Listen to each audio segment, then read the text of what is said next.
Well, Starbucks is reportedly looking to exit China amid falling market share and stiff competition from low-cost domestic rivals. Starbucks just got humiliated by a company that was literally accused of fraud and nearly collapsed 4 years ago.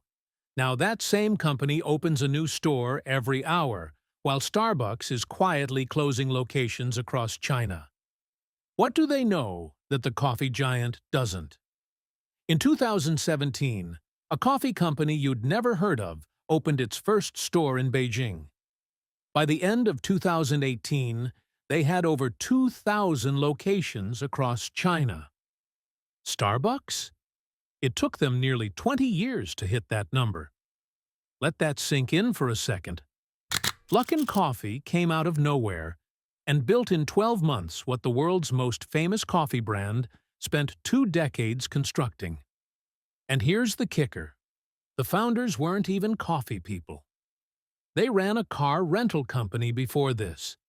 Imagine your Uber driver suddenly deciding to take on McDonald's. That's basically what happened. But these guys didn't think like coffee shop owners. They thought like tech founders. Before most Americans could even pronounce Luckin, the company had already raised $550 million in venture capital. They treated lattes like software updates. Move fast, break things, figure it out later. Starbucks, meanwhile, had been playing a totally different game since 1999. Their bet was simple. Americans would teach Chinese consumers to love coffee culture. Comfy chairs, smooth jazz, overpriced pastries. And honestly, it worked beautifully. For years. Then Luckin showed up and learned the game faster than anyone expected. By 2019, Luckin had more Chinese stores than Starbucks. More. The student had surpassed the teacher, and the teacher was still grading last semester's homework. How'd they pull this off so quickly? Well, the average Luckin store is about 500 square feet. Starbucks locations run over 2,000. Do the math. Luckin could open 4 stores for every single Starbucks. Starbucks executives publicly dismissed them as a coupon company that would burn through cash and vanish. Just another flash in the pan. That prediction aged like milk in the sun. Because what happened next wasn't just competition. It was a complete rewrite of how coffee gets sold in the world's biggest market. Here's the thing about price wars. They're brutal. And Starbucks never saw this one coming. A standard Luckin latte costs around $2.50. The same drink at Starbucks? $5 to $6. Now, that might not sound like much to you, but for a 23-year-old office worker in Chengdu making entry-level wages, that gap is everything. Think about it this way.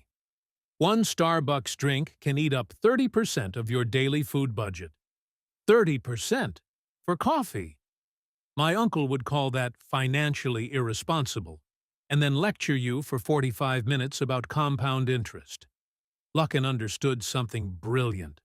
They launched with aggressive buy one, get one free deals that basically trained an entire generation to download their app first. Before Starbucks even realized what was happening, millions of young Chinese workers had Luckin on their home screen. And the weird part is, Starbucks built their entire brand on being this premium third place. You know, somewhere between home and work, where you sip overpriced lattes on leather chairs while pretending to write a novel. Very sophisticated. Very American. A few months ago, I had no idea what a health ring even was until my fiancé got me one, and I have to say, I'm shocked this isn't a widely known and used product. It tracks my stress levels, and what I found out is that some supplements made my stress score spike, while others actually helped bring it down. I adjusted a few things based on that, and honestly, I feel 10 years younger. My wife mainly uses it to track her menstrual cycles, and she is obsessed with her sleep quality score. I noticed they are currently running a limited 69% discount, but I don't know how long it will last. It's currently only $60, and it's clear this one is the best bang for your buck, with other health rings priced around $350 with less functions. They managed to price it this low because they cut out the middleman like Amazon, Walmart, etc., who drive up the price and take a big margin, ending up with the customer paying 3 to 5 times more. If you are on TV, you can check it out yourself by pausing the video and scanning the QR code with your phone camera or clicking the first link in the description of this video. But here's what Seattle didn't understand. Younger Chinese customers don't want the experience. They want good coffee, fast, cheap, done. Luckin's app-only ordering killed the need for cashiers entirely. No counter staff, no small talk, just tap, pay, grab. That slashed their labor costs by roughly 30% compared to traditional coffee shops. So when Starbucks finally tried matching Luckin's discounts in 2023, it backfired spectacularly. Wall Street investors saw those shrinking profit margins and absolutely punished the stock. Starbucks was stuck. Match the prices and bleed money. Keep prices high and bleed customers. That's a lose-lose situation if I've ever seen one. But cheap coffee alone doesn't explain Luckin's dominance. Speed does. And what they did next made Starbucks look like it was running in slow motion. Here's where Starbucks really started losing the plot. Speed. Pure, ruthless speed. The average Luckin order? Under 4 minutes from tapping your phone to grabbing your cup. Starbucks customers during morning rush? 8 to 12 minutes. Sometimes longer. And in cities like Shanghai, where everyone moves like they're late for something, those extra minutes feel like an eternity. Luckin figured out something obvious that Starbucks somehow missed. Chinese urban workers don't want an experience. They want caffeine. Fast. Then they're gone. So Luckin built stores that look almost boring on purpose. Minimal seating. No leather chairs. No carefully curated jazz playlist. Just a counter, a pickup shelf, and maybe 3 employees max. Walk in, grab your drink, disappear. The whole interaction takes less time than tying your shoes. Meanwhile, Starbucks spent decades perfecting the third place concept. That cozy spot between home and work where you'd linger, read a book, maybe pretend to write a screenplay. Lovely idea. Completely irrelevant to a 25-year-old in Shenzhen who has 17 minutes for lunch. But it gets better. Luckin's app actually predicts what you want before you want it. Cold morning? Hot latte suggestion pops up automatically. The algorithm knows your habits, your location, even the weather. It's almost creepy how well it works. Almost? And delivery? 18 minutes flat to your office desk through integrated apps. Starbucks tried competing here, but their whole model requires prime real estate. We're talking locations that cost 3 to 4 times more per square foot than Luckin's tucked-away pickup spots. That's the real trap. Starbucks can't abandon ambiance without killing their brand identity. But keeping it means losing the speed war every single day. And speaking of losing, remember that massive fraud scandal in 2020? The one that should have destroyed Luckin forever? Yeah. About that. Here's the thing about corporate scandals. They're supposed to kill companies. That's how the story goes. In 2020, Luckin admitted to faking $310 million in sales. Just made it up. Gone from NASDAQ. Executives fired. Lawsuits everywhere. Starbucks executives probably popped champagne that night. Their annoying little competitor had just self-destructed in the most spectacular way possible. And honestly, everyone assumed Luckin was done. Finished. A cautionary tale for business school students about growing too fast and cooking the books. But here's where it gets weird. The scandal actually saved them. I know that sounds insane. Stick with me. New management came in and did something radical. They stopped pretending to be a tech unicorn and started acting like an actual coffee company. They slashed the bloated spending, closed 800 underperforming stores overnight, renegotiated every supplier contract they had. Basically, they went from fake it till you make it to make it or we're all unemployed. By 2023, just 3 years after the fraud collapse, Luckin reported its first annual profit, valued at over $7 billion again. Like nothing happened. Starbucks waited for the battlefield to clear. Instead, they watched their wounded competitor crawl back from the grave, leaner and meaner than before. The new Luckin didn't need inflated numbers to impress Wall Street anymore. They just needed to sell coffee profitably. Turns out, they were actually good at that part. American business schools now teach this turnaround like it's some kind of miracle. And maybe it is. Most companies don't survive scandals this big. Luckin didn't just survive, they came back swinging harder. Makes you wonder what else they learned from nearly dying. Well, they learned something about menus that Starbucks still hasn't figured out. And it involves a Chinese liquor that costs more than most people's rent. Here's where Starbucks really started sweating. In 2022, Luckin dropped something called the coconut latte. Sounds simple, right? Coconut and coffee. Nothing revolutionary, except it sold over 100 million cups in a single year. 100 million. That's not a drink. That's a cultural moment. Starbucks had nothing even close. And that wasn't a fluke. Luckin pumps out roughly 100 new drinks every single year. They test weird flavors, watch the sales data, and kill the losers within weeks. Starbucks?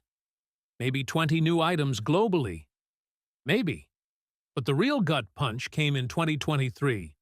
Luckin partnered with Mutai, China's most famous liquor brand, to create an alcohol-infused latte. On launch day alone, they sold 5.42 million cups. In one day. My local coffee shop doesn't sell that many cups in a decade. Now, here's the problem Starbucks can't escape. Every new drink idea has to travel through Seattle headquarters. Meetings happen, committees form, someone probably makes a PowerPoint. By the time corporate approves a Chinese flavor concept, Luckin has already copied it, improved it, and moved on to the next thing. A Starbucks regional manager actually admitted this publicly. That's embarrassing. Then there's the taste gap nobody talks about. Luckin's cheese foam-topped coffees and taro-flavored lattes hit Chinese preferences perfectly. American executives in Seattle? They're guessing. They don't intuitively understand what a 25-year-old in Chengdu wants to drink on a Tuesday morning. Luckin does, because Luckin is Chinese. It's like asking your grandpa to pick music for a Gen Z party. He means well. He'll probably choose something classic. But nobody's dancing, so Starbucks keeps losing the menu wars. Not because their coffee is bad, because they're playing the game in slow motion while Luckin runs laps around them. But menus are just one battlefield. The real weapon? That's coming next. Here's where Luckin stops being a coffee company and becomes something else entirely. 98% of Luckin orders happen through their app. Not most orders, not the majority. Virtually all of them. Starbucks China? About 50% of their customers use the app. The other half still orders at the counter like it's 2010. But Luckin didn't just build an ordering app. They built a game disguised as a coffee shop. Open the app on Monday, get a discount. Order 3 days in a row, unlock a bigger discount. Share your purchase to WeChat. Earn credits toward free drinks. Miss a day? Your streak resets, and suddenly you're checking the app like it owes you money. And honestly, It kind of does. Every single tap generates data. What time you order, where you're standing when you order, whether you prefer hot drinks when it rains. Luckin's system processes all of this and shoots you personalized deals within hours. Not generic coupons, offers that feel weirdly specific to your life. Meanwhile, Starbucks hands you stars. Collect enough stars, eventually get a free drink. Very exciting. Really groundbreaking stuff. The craziest part? Luckin can geo-target a single office building. Like one building. They'll blast a 15-minute flash sale to everyone in that tower, create panic-buying urgency, and disappear before lunch ends. Traditional advertising can't touch that. Chinese users open the Luckin app 4 to 5 times per week, even when they're not buying anything, just browsing, checking deals, playing the game. My parents check their email less than that. Starbucks built an app for ordering coffee. Luckin built a daily habit that happens to sell coffee. Massive difference. But collecting customer data is only half the battle. The real question is where you put your stores. And Luckin found gold in places Starbucks never bothered looking. Here's the thing nobody talks about. Starbucks basically ignored half of China. While they focused on Shanghai, Beijing, and Shenzhen, Luckin went hunting in places most Americans can't pronounce. We're talking Tier 3 and Tier 4 cities. Towns with 2 million people that Starbucks executives probably couldn't find on a map. Luckin now operates in over 300 Chinese cities. Dozens of those? 0 Starbucks presence, not one. And the math explains why. Opening a Luckin franchise in a small city runs around $100,000. A Starbucks, $500,000 plus. That's 5 Luckin stores for every single Starbucks location. My calculator broke just thinking about it. But here's what really stings. In cities like Luoyang and Yichang, Luckin introduced millions of first-time coffee drinkers. These people had never tasted a latte before. Luckin handed them one for $3. Their coffee loyalty formed right then and there. And guess who wasn't invited to that party? Starbucks' premium positioning actually backfires in smaller cities. When the average monthly salary is $1,500, paying $6 for coffee feels genuinely insane. Like wearing a tuxedo to a barbecue. You technically can, but everyone's gonna look at you funny. Then there's the space advantage. Luckin's tiny pickup spots squeeze into university corners, hospital lobbies, strip mall gaps, locations where Starbucks' bigger format physically cannot fit. They're like a sports car trying to park in a motorcycle spot. By 2025, Luckin plans to operate 20,000 stores across China.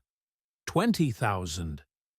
They're essentially planting flags in every population center before Starbucks even shows up. Makes sense, right? Win the small towns, train the customers, lock in the loyalty. But Starbucks isn't just losing the expansion race. Their existing business is bleeding. And the numbers from late 2024? They're genuinely painful to read. So, where does Starbucks go from here? Honestly, nowhere good.